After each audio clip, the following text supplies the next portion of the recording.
Hey guys, as mentioned before, I'm gonna make a video about Divine Tournament, since I reached finally Platinum League. I'm gonna divide the video in two parts. The first one is gonna be focused on defense, and the second one is gonna be focused on attack. If you want a tier list for Divine Tournament, let me know in the comment. I'm thinking about making one, maybe if I reach Challenger, so when I know kinda for sure what is good and what is bad, because people are still doing experiment and trying different type of team. So we'll see about that, but let's go into it. So first of all, I finally managed to reach Platinum League. This is basically the first season, so all the strongest players that will move to Challenger are here for now. And if you saw the patch note, they removed Master League. So where is it? So now we have Platinum, and then it's gonna move directly to Challenger. If you don't know already, the server range is gonna be a 100 server, so basically you're gonna get player from every server present in the game, because now we have less than 80, I think. And it's gonna be 100 player in this bracket. Top 30 move up to Challenger, bottom 40 will move down to Gold. And everything Valkyrie and equipment is fixed at level 600. So I wanna start with defense, for a simple reason that I noticed today when I log in, that even if I didn't play, I didn't do any match. As you can see, I still have zero match in this league. I didn't do any match, but I'm already ranked 28, so I could already move to Challenger if this was the last day. And the reason is because I had 3 people attacking me and they all lost. So I want to focus on that first. I'm gonna watch my team and then we're gonna watch the replay. And let's see. So the logic that I use for my defensive team is that the first one is gonna be the strongest team, and it kinda has almost all the main character that I use also in Arena. The second one is the second strongest team, and is the one that I keep shadow. Not everybody shadow the second team. I see some people shadow, most people shadow the second or the first one, so the second strongest or the first strongest team they have. I didn't see many people shadowing the weakest one. It's probably not the best option, but it also doesn't make that much of a difference, because at the end of the day, even if people cannot see your team, they can see the power level. Of course, power level doesn't always mean that the team is gonna be stronger, but it does give you a good idea, so it's always easy for the other player to adjust their team, even if they cannot see yours. But still, this is what I've been doing so far, and it's been working okay, I would say. So first team is gonna be, as I mentioned, the strongest one. I put, obviously, Sophia as a main DPS. Front line, I have Evelyn for CC, so the same that I use for my arena. Lilian as a tank, obviously, main healer and tank, same as I do in the arena. And then I introduce Lilith. Now, Lilith, it's a character that I used a lot, and I made +7 when I started playing the game together with Solo. The objective of having Lilith in the team is to take out a little bit. So the thing is to take out the damage. I want to say too many things too fast. The thing is, the match with the strongest team, I noticed that usually they last very few rounds, like 2 or 3 at most, and then it's already decided. When you have Lilith, she kinda has a similar role to Hydran, which is basically to absorb most of the damage on the first turn. Then usually she dies and the match goes on. And for this reason, because the matches are very short for the strongest team, I wanted to put someone that can absorb the damage and make sure that I have more chance to keep my main damage dealer, my Sophia, alive, and she can kill the enemy team. With the help of the CC, so from Evelyn, provided from Evelyn, and Iset. Of course, I don't have to explain why I have Solo in my strongest team, because Solo is gonna make everybody immortal for some time, for some round, so I think it's self-explanatory. Now, I would say the weakest point of this team is Iset, because maybe I have too many CC compared to other team, but I noticed that a lot of people focus on trying to beat the main team. I thought usually people, like in the previous league, they ignored my strongest team and they go for the 2 weakest one to win 2 rounds out of 3, but I see that a lot of people from Gold already, but also here in Platinum, they try to win the first match, so I think Iset for now is a decent option, is a decent choice. So the second team is gonna be this one. I put Arthur because if you saw my previous video, like my previous tier list, as I mentioned there, Arthur is very good warrior for PvP. For this reason, I choose to make him my main tank for the second strongest team. This team is based on Flora, because she's the second strongest character that I have right now. She's currently plus 28, if I remember correctly. So she's the second highest damage dealer that I have, and I decided to use her in the second main team. And to support Flora with the damage, I put Delia, obviously, and because bonus in this mode are quite important, I decided to put also Galadriel to take the triple attribute bonus, as you can see here in this screen. Now, I put Galadriel as a as a support healer. As you know, in my previous video in the tier list, I say I don't use her as a main healer, so the main healer in this case is Kyle. Is it Kyle the best option, like the strongest main healer that I could use in this team? No, the answer is no. But I put him there because, again, as I did for the for Flora and for the wind attribute, I wanted to take the bonus for the rock attribute. So I put Arthur, which is rock, Kyle as a main healer to support the team with the healing and the buff for the damage. And at the end, because I wanted to complete the rock attribute bonus, I put Devin. As you can imagine, Devin is the weakest character that I have in this team, but he still provides some damage and is still good with CC because he can petrify the enemy. This team, as you can imagine, as you can see, has way less CC compared to my main team, so it's good to have at least someone that can do something like petrification. And then there is the last team, which is focused on one thing that I noticed, which is killing the priest, because the match with the weakest team, they last longer. So as I mentioned, the first team, it's made in a way that I want to finish the match very fast. This team is made in the opposite way. I want the match to last as long as possible, and for this reason I put Hadran and Isaiah. This is a very good combo that you can see in Elemental Tower. They are very good at healing the team together. And also Hadran, just like Lilith, can absorb the damage from your other character. To push it even more, and also to get the bonus, because Desire is a light character, I also put Brienne in this team. The rest of the team is made of Maeve, because I think is a very good character in PvE, but can also be helpful in this kind of situation, because I'm gonna give me the fire bonus with Hadran, and she's gonna buff the damage of basically everybody else in the team. Ilya is a character that I introduced recently, and I'm very happy about it because she's very strong. And the reason I introduced her is because the game gave me a lot of shards of this character, and is one of my highest level character outside of the main one, and we're gonna talk about that later. And then you have Skadi, because again, she's one of the most leveled up character that I have, and also because she can focus on the priest. Now, if the match is very long and she can kill the priest faster than how fast my priest get killed, then I'm gonna have the advantage, because I can still heal from the damage that the enemy team does, but they cannot heal from the damage that my team does. If the priest is dead, of course, obviously. And so this is the logic of the team that I'm using currently for Divine Tournament. Now I want to talk very fast about this. What I meant before is that Ilya is one of my strongest characters, like how they got leveled up. So in this case, in this mode, I don't think you should copy, like, do the exact same team that me or like rank 1 in your league is doing. And the reason is this one, like everybody has different characters that are stronger and weaker because it's random. Like the game gives you shards randomly when you summon. So maybe in my case it's useful to put Ilya because she's already plus 18. If in your case she's plus 10 maybe, and you have another set of heroes plus 18, in that case it's better that you use the strongest hero that you have, not that you copy my team.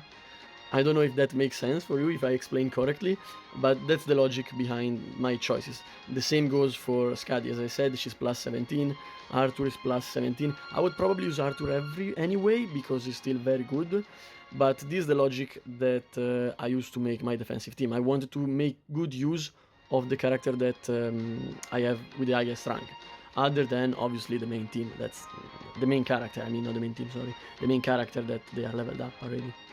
So let's go back here and we're gonna see the match, because this is gonna give you like a good idea of what I mean.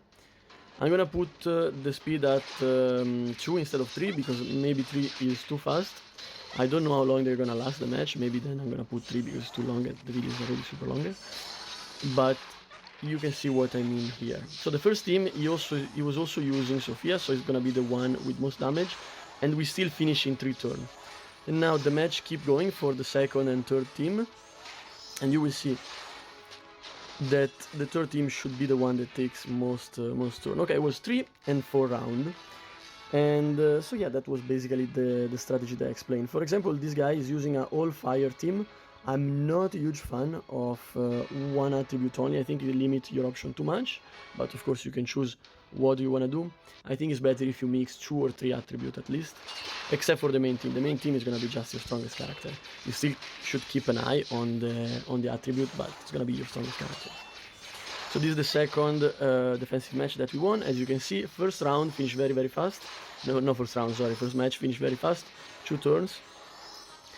And then also in this case, because he put his best team as second to beat my second strongest, and he still was a little bit longer, it was 3 turns, and then as usual the last one is gonna take longer. Of course this is still PvP in endless grade, that means that RNG is super important, like you need to be lucky sometime, and in this case I was lucky, as you can see with Maeve.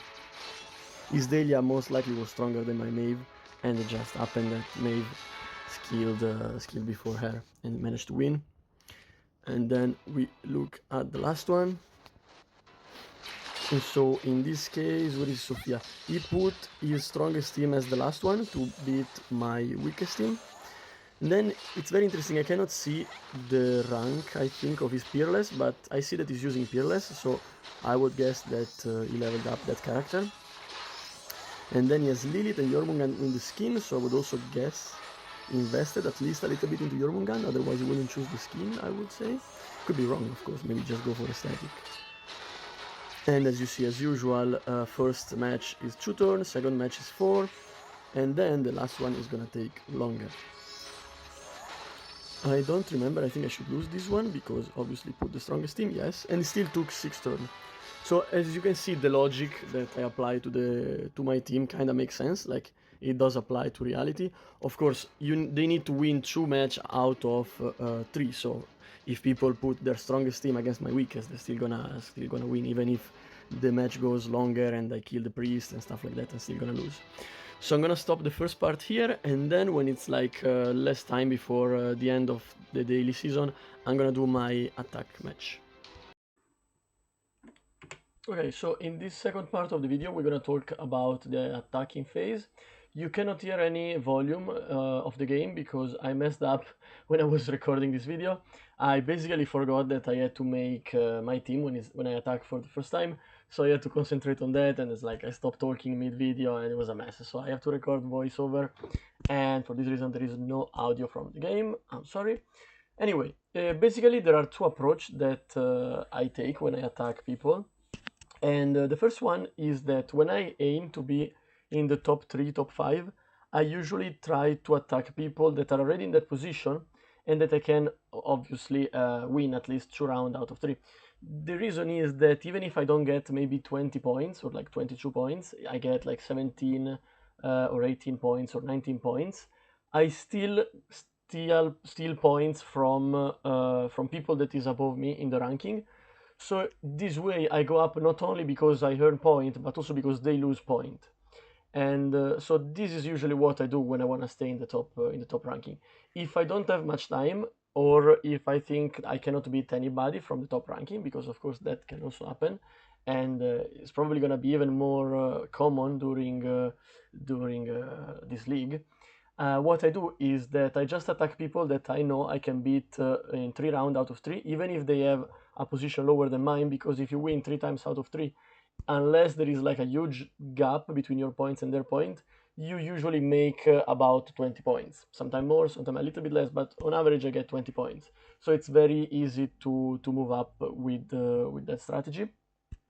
So in this video, as you can see, I was making my team at first, but then I realized I couldn't beat that guy. So I had to challenge another person, and in doing so, I basically had to start again to make my team for the second time.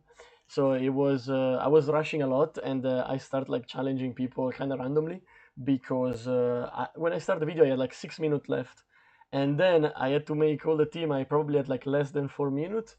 But anyway, the team that you're gonna see for attack are the same that I use for defense in this case, because it's the one that I memorized and that I know. Sometimes I change stuff, I adjust based on the situation, but I couldn't do it here because I didn't have any time. So you're gonna see the same team that you saw before. I didn't use one particular strategy or the other in this video, again because I was in a rush, and as you can see at the end, I only managed to use 7 tickets instead of 8 because I didn't have time to do the last match, unfortunately, but we still managed to get a good position, so I'm not very sad or worried about that. So you can see from now that I start to do the match, I just rush all of them because I didn't have time to check things. As you can see in the first match, I didn't notice that that guy had Sophia, like his strongest team was the last one. I just make my weakest team as the last one, and I lost that match like in a very stupid way. But again, I was literally not watching anything. I'm just like rushing as much as possible. And that is actually another strategy that some people do, and it works when the opponent like me is distracted. So most people put their strongest team first, second strongest team in the middle, and they put they shadow it, and then they put the weakest team at the end. When people are in a rush, like I was in that situation, they don't check how much point you have. Like they just go for it. And so in some cases it can work in your favor, and you can get at least one match for you. If for whatever reason they lose the other one, then you're gonna have an advantage because you're gonna win the defensive match. I think after that one, I start checking the power of this of the enemy team. So as you can see, I always manage to win, even when the opponent was stronger than me. I always managed to win at least 2 out of 3 match. And yeah, that's pretty much what was going on in the video, what I was trying to explain before getting distracted because I had no time. So the good thing about this mod, as you probably saw in the rule, is that everybody has equal level for the Valkyrie. So for example, even if this player is level 600 and I'm 570, when we do the match, our champion are the same level. Of course, what makes the difference and what makes people win or lose is the fact that if you are from an older server, overall the rank of your hero is going to be higher than the rank of someone from a newer server, of course, because you play more and you had more chance to summon, to roll for scroll, to event, universal shard, etc. So if you're from a new server, don't worry too much about it. I know it's frustrating to lose or maybe not being able to move to the next league, but that's normal. It's every game is made this way. Of course, without even considering that some people spend a lot of money and maybe you don't. So it's very difficult in that case to win. It also happened to me. Even if I spend money, it's always somebody play longer than me and they spend more than me. So it's just impossible to win sometimes. Don't get discouraged too much about it. The league, this is like the first season, we could say, so the league are gonna get adjusted slowly. It's gonna take maybe another 2-3 weeks, but everybody's gonna end up in the correct league for them after that. And from there, you can slowly accumulate points, progress in the game, and also use the points to become stronger. And you will see that you will start to slowly improve. And that's it for this video. I think this is the last match probably. Let me see. Yes, as you can see, there was like 20 seconds left. I tried to rush, but then when I was checking for a new opponent, I didn't realize I was like running out of time. And yeah, I think, let me see. This one probably was too strong and I didn't attack him. No, okay, I managed to attack this one too. And it was 7 match, and then I had like 5 seconds left, 1 second left, and as you can see, the challenge button doesn't work anymore, and I messed up. So, as mentioned before, sorry for the mess with the video, I had to cut a bunch of stuff. Actually, I just checked after the break, and somehow I ended up second now, instead of like getting the ranked. I think I won, yeah, I won a defensive match, and somebody attacked the second ranking guy. So that's how I got the position. I'm quite sure I'm gonna lose it very, very soon, because there's a bunch of people much stronger than me, so they're gonna focus on me for sure. But anyway, thank you for watching the video. I hope it was useful. As usual, if you have questions, let me know in the comment, and see you in the next one. Have a great day. Bye bye.